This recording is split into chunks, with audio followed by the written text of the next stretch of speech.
సింహరాశి వారికి 2026 ఒక అద్భుతమైన సంవత్సరం. వాళ్ళ జీవితంలో ఎప్పుడూ చూడనన్ని పాజిటివ్లు ఈ సంవత్సరంలో జరుగుతాయి. ముఖ్యంగా పొలిటికల్, రియల్ ఎస్టేట్, వ్యాపార వ్యవహారాల్లో అధిపతులు, ఇండస్ట్రియలిస్టులు, గొప్ప గొప్ప వ్యాపార వ్యవహారాలు చేద్దామనుకున్న వాళ్ళు, ప్రపంచవ్యాప్తంగా రాజులుగా బతుకుదాం అనుకున్న వాళ్ళు. ఎందుకంటే ఈ సంవత్సరము సూర్యుని యొక్క స్థితి లాభస్థానంలో 11లో రాహు ఉండటం ఒక అద్భుతమైనవి అనమాట. ఎలాంటి అంటే ఇది అగ్నితత్వం, సూర్యుడు దీనికి అధిదేవత. సహజమైన శక్తివంతులు వీళ్ళు, చాలా తేజవంతమైన శక్తి కలిగి ఉంటారు. పెద్ద ప్రధాన పనులు చేయగలుగుతారు. వీళ్ళు ఎప్పుడు ఓనర్లుగానే సక్సెస్గా ఉంటారు.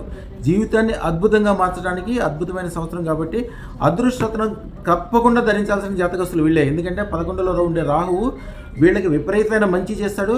అవసరమైతే సరైన స్థితిలో ఉండకపోతే విపరీతమైన చెడు కూడా వాళ్ళ జీవితంలో జరుగుతుంది. ఎట్లాంటి చెడు అంటే మీకు అదృష్టాలు, బంగారాలు, ఐశ్వర్యాలు అన్నీ కూడా ఒక పెద్ద గుహలో పెట్టి దాని తాళం మీకు ఇస్తే మీరు దాన్ని తీసుకెళ్ళి మురికాలలో తాళం పడేసినట్టు అయిపోతుంది అదృష్టరత్నం పెట్టుకోకపోతే. ఎందుకంటే ఆ అదృష్టాన్ని సాధించడానికి అదృష్టరత్నం కావాలి. పాజిటివ్, నెగిటివ్ రెండు పక్కపక్కనే ఉంటాయి కాబట్టి అద్భుతమైన సుఖాలు, సంతోషాలు, పెరుగుదల, గొప్పతనము, కళ్యాణాలు, అనేక రకాలైన గొప్ప విషయాలు వాళ్ళ ఇంట్లో జరగాలంటే ఈవేళ అదృష్టరత్నం పెట్టుకోండి. ఈ సంవత్సరం వాళ్ళకి అద్భుతమైన విజయాలు సాధించగలుగుతారు. సింహరాశి వాళ్ళు 2026లో చదవాల్సిన మంత్రము ఓం హ్రీం సూర్య హిరణ్య గర్భాయ హిరణ్యం దేహి ప్రైత్య స్వాహ. అద్భుతమైన మంత్రము. ఒక రాగి చెంబులో పసుపు నీళ్లు పోసి రోజు 11 సార్లు వదులుతూ ఇంటి నిండా బంగారం అవ్వాలని కోరుకోవాలి.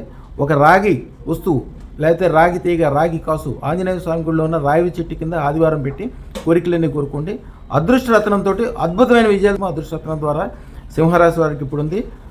2026 అనేది వాళ్ళకి అద్భుతమైంది కాబట్టి తప్పకుండా దాన్ని ఉపయోగించుకోండి. శుభం బియాత్, శుభం బియాత్. వీరు కొండబోయిన మల్లేష్ గారు, కీసర దగ్గర యాద్గార్పల్లి. వీరు ఇదివరకు 1,16,000 అదృష్టం పెట్టుకున్నారు. ఒక్కసారి చూపించండి. గురువు గారికి బిజినెస్ విధంగా అన్ని విధంగా అనుకున్నాం.